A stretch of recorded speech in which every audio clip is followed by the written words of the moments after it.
మీరు చూస్తున్న దేశం కోసం మన రైతు. అయితే ఈరోజు మనం వచ్చేసి బూడిదపాడు విలేజ్, మందకల్ మండలము, జోగులాంబ గద్వాల్ డిస్టిక్. చూడండి, మనకు చాలామందికి కొంచెం పరిచయం ఉండే ఉంటారు. మరి నరసింహం గారు ప్రకృతి వ్యవసాయం చేస్తున్నటువంటి ఒక గొప్ప రైతు అని చెప్పవచ్చు. అయితే ప్రస్తుత కాలంలో మనం చూస్తున్నట్లయితే ఎక్కువ మంది ఈ యొక్క అంటే సేంద్రియ వ్యవసాయంలో లేకపోతే ప్రకృతి వ్యవసాయంలో పండించినటువంటి పంటలను తినడానికి చాలా ఇష్టపడుతున్నారు. అలాంటి వారి కోసము వారి ప్రయత్నంగా దాదాపు ఒక 5 సంవత్సరాల నుంచి వివిధ రకాలైనటువంటి కూరగాయలు పండిస్తున్నారు. దాంట్లో ముఖ్యంగా అయితే సేంద్రియ వ్యవసాయం ద్వారా పండిస్తున్నారు. అయితే ఈ సేంద్రియ వ్యవసాయం చేయాలన్నప్పుడు మనకి ఏమేమి అవసరం ఉండాలి, పండినటువంటి పంటకు మనకు ఒకవేళ ఎక్కడ అమ్ముకుంటే వీటికి డిమాండ్ ఉంటుంది, మనం మందులు వేసిన పండించినటువంటి పంటకు దీనికి మార్కెట్ ఎట్లా డిమాండ్ ఉంది, మరి పూర్తి వివరాలు మరి నరసింహం గారి ద్వారా తెలుసుకునే ప్రయత్నం చేద్దాం. ఓకే, నమస్తే. నమస్తే సార్. ఒకసారి మీ గురించి చెప్పండి. నా పేరు నరసింహులు. మా గ్రామం వచ్చేసి బూడిదపాడు గ్రామం, జోగులాంబ గద్వాల్ జిల్లా, మల్దకల్ మండలం, జోగులాంబ గద్వాల్ జిల్లా. సరే, అయితే ఎంత ఉంటుంది భూమి, ఎంత ఉంటుంది? నాకు వచ్చేసి 2 ఎకరాల పొలం ఉందన్న. 2 ఎకరాలు. 2 ఎకరాలు. ఈ 2 ఎకరాల్లో ఉన్న నేల ఎలాంటి నేల? ఎర్ర నేల. ఎర్ర నేల. ఎర్ర నేల మొత్తానికి ఎర్ర నేల, మా పొలం కాడికి ఎర్ర నేల. సరే, మీరు ఈ వ్యవసాయంలో ఎప్పటి నుంచి ఉన్నారు? మీరు? నేను గత 5 సంవత్సరాల నుంచి ప్రకృతి వ్యవసాయంలోనే ఉన్నా. 5 సంవత్సరాల నుంచి ప్రకృతి వ్యవసాయం చేస్తున్నాను. ఓకే, అయితే ప్రధానంగా ప్రకృతి వ్యవసాయం అనేసరికి మనకి ఏమేమి ఉండాలి, అసలు ఏముంటే మనం ప్రకృతి వ్యవసాయం చేసుకోవచ్చు? ప్రకృతి వ్యవసాయంలో ఏమేమి ఉండాలంటే ప్రకృతి వ్యవసాయానికి ఖచ్చితంగా ఆవు ఉండాలి. ఆవు ఉంటే అన్నీ చేసుకునేడానికి అన్ని సదుపాయాలు కరెక్ట్గా ఉంటాయి. ప్రకృతి వ్యవసాయానికి ఆవుతో సంబంధించినవి ఎరువులు తయారు చేసుకొని, జీవామృతం ప్రతిదీ ఆవుకు సంబంధించినవి ఎరువులు తయారు చేసుకొని మనం భూమికి అందించడానికి చాలా ఉపయోగకరం అంటే ఆవు. ఒక ఆవు అనేది ప్రధానమైనది. ఆవు ప్రధానమైనది, ఖచ్చితంగా ఆవు. ఆవుల్లో మనకు ఎలాంటి ఆవులు అంటే దేశీయ ఆవులు ఉండాలా, ఏమైనా పర్లేదా?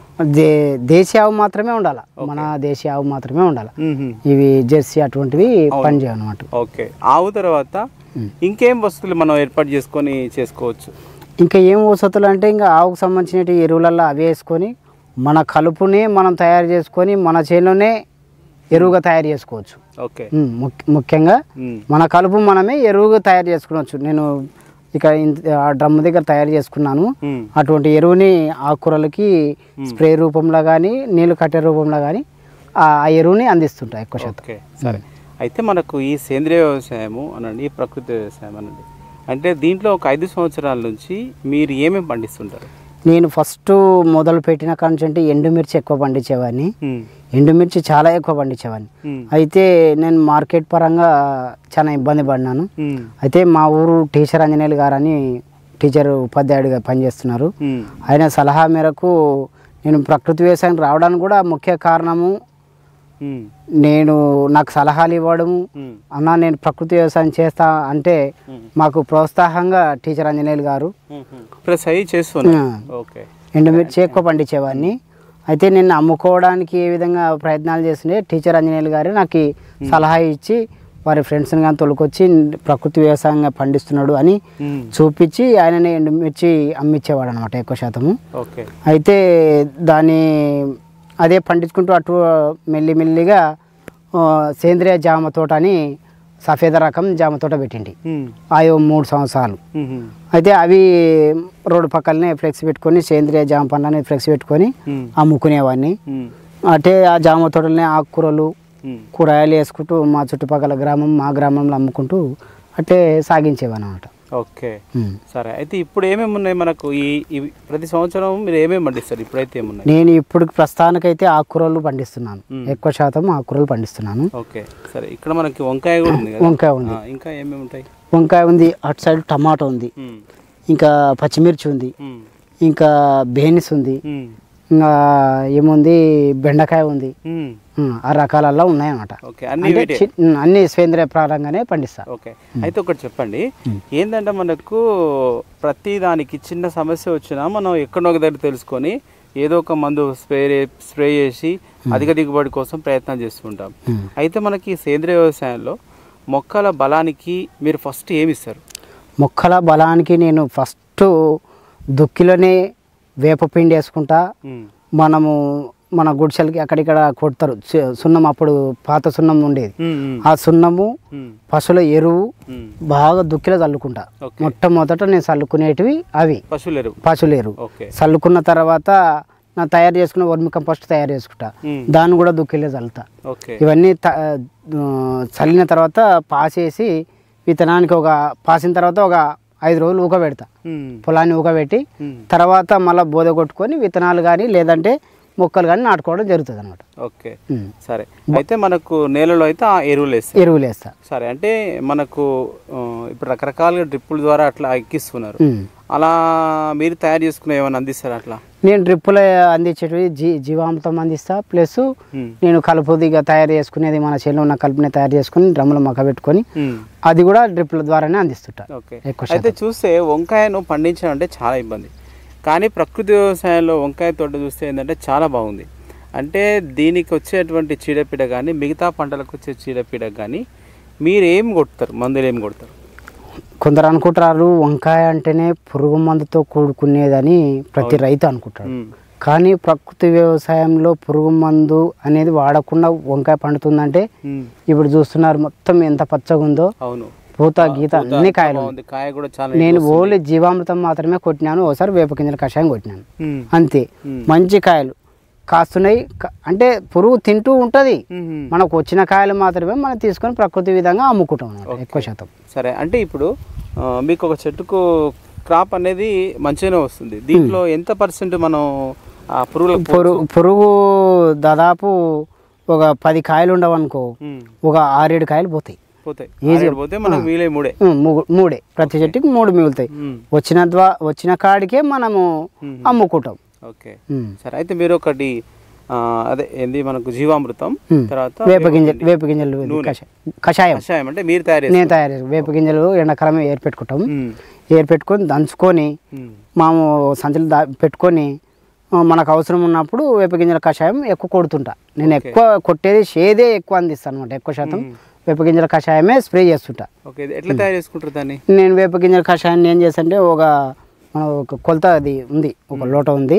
ఆ లోట తీసుకొని మనం ఎన్ని ట్యాంకులు కొట్టగలుగుతాము, ఎన్ని ట్యాంకులు దీనికి సరిపోతాయని మనం అందాజ తెలుసుకొని దాంట్లో వేప గింజల కషాయం ఒక నీళ్ళ పెట్టి ఒక 2 రోజులు ఊకబెడతా.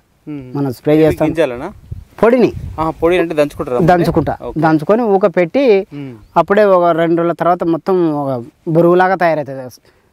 చేదు వాసన ఎట్లా ఉంటుందో ఆ వాసన దాని దొద్దుకు పోతేనే వాసన వస్తుంది. అటువంటి వాసన వచ్చినప్పుడు మనము డ్రమ్ స్ప్రే చేసుకుంటాం అంట. ఓకే, ఎన్ని రోజులకు ఒకసారి చేస్తుంటారు మళ్ళీ దీనికి? నేను 15 రోజులకు ఒకసారి చేస్తుంటా. ఓకే, 15 రోజులకు. సరే, ఇప్పుడు ఆకుకూరలకైనా అంతేనా? ఆకుకూరలకాడ కూడా అంతే. ఓకే, అంటే 15 రోజులకు ఒకసారి స్ప్రే చేసుకుంటాం. సరే, దీనిగా ప్రకృతి వ్యవసాయం అనేసరికి దిగుబడి ఎలా ఉంటుంది? దీంట్లో దిగుబడి ఎట్లా వస్తుంది? దిగుబడి అయితే చాలా తక్కువ. దిగుబడి మనకు ప్రకృతి వ్యవసాయంలో దిగుబడి రావడం చాలా తక్కువ. వచ్చిన కాడికైనా మంచి పంట అందియాల, మంచి ఆహారం ఇవ్వాలనేది మన ప్రకృతి వ్యవసాయం నేర్పేది మనకు అదే. అవును, అయితే నేను చూస్తే ఏంటంటే మనకు ఆకుకూరలు చాలా బాగా వస్తున్నాయి. అంటే ప్రకృతి వ్యవసాయంలో ఈ కూరగాయల కంటే ఆకుకూర బాగా వస్తుంది అంటారా? ఖచ్చితంగా వస్తుంది ఆకుకూర. ఎందుకంటే ఆకుకూరలు ఎక్కువ భూమిలో పోషకాలు ఎక్కువ తీసుకుంటాయి. మొత్తానికి బాగా 20 రోజుల్లోనే ఆకుకూర వస్తుందంటే పోషకాలు ఎక్కువ తీసుకుంటేనే అవును ఆ విధంగా వస్తుంది అన్నమాట ఆకుకూర. ఓకే, అదే మనకు ఈ పంటతో పోల్చుకుంటే అది దిగుబడి అంటే మనకు బాగా కనిపిస్తుంది. బాగా కనిపిస్తుంది. ఓకే, సరే. అయితే మీరు నేను మిమ్మల్ని చూసిన అక్కడక్కడ ఏంటంటే మార్కెట్కి తీసుకెళ్లారు మీరు. అవును, మరి ఎక్కడ తీసుకెళ్తుంటారు, మీరు ఎట్లా అమ్ముతారు? నేను ఇప్పుడు మనది ప్రకృతి వ్యవసాయము అమృత ఆహారం ప్రకృతి వ్యవసాయం అని ఒక గ్రూప్ ఉంది. ఆ గ్రూప్ను తయారు చేసుకొని ఆ గ్రూపులో ప్రకృతి వ్యవసాయం అంటే ఇష్టపడతులని మా ఊరు టీచర్ అన్నాను కదా, ఆయన గ్రూప్లో ఉన్నాడు అనమాట. ఆయన కూడా వాళ్ళ టీచర్లని వాళ్ళ ఫ్రెండ్స్ని అందరినీ ఆ గ్రూప్లో యాడ్ చేసినాడు. నన్ను కూడా అదే గ్రూప్లో ఉండా. ఆ గ్రూప్లోనే నేను ప్రతిదీ నేను చేసే వ్యవసాయం వల్ల గ్రూప్లో పెడుతూ ఉంటా. అది చూసి అరే ప్రకృతి వ్యవసాయం చేస్తున్నాడు కదా అని రైతులు నన్ను వినియోగదారులు నన్ను కొందరు ప్రోత్సహిస్తున్నారు అన్నమాట. ఎక్కువ శాతం ప్రోత్సహిస్తున్నారు. నేను బండి మీద తీసుకుపోయి టైమింగ్తో సహా ఏమేమి కూరగాయలు తెస్తున్నాను అనేది పెట్టి ఒక చోటు ఉంటే వారే వచ్చి తీసుకుని ఎక్కడ వెళ్తారు మళ్ళీ మీరు? గద్వాలలో. ఎంత దూరం ఇక్కడ నుంచి? ఈ నుంచి 11 కిలోమీటర్లు గద్వాల వెళ్ళి అమ్ముతారు. ఓకే, అంటే మిమ్మల్ని ఎవరైనా అడుగుతారా, అంటే ఇది ఖచ్చితంగా మీరు సేంద్రియ వ్యవసాయంలో పండించిందని ఏమైనా అడుగుతారా? అడుగుతారు ఖచ్చితంగా అడుగుతారు. రకరకాలు అడుగుతారు. మీరు పండిస్తే మేము చూస్తామా అంటారు, ఖచ్చితంగా పండిస్తున్నారా అంటారు, రకరకాలు అడుగుతుంటారు. కానీ ఇంకా మనం ఏమి మంచి ఆహారం అందించాలనేదే మన ఉద్దేశం. ప్రకృతి వ్యవసాయం చేయాలా.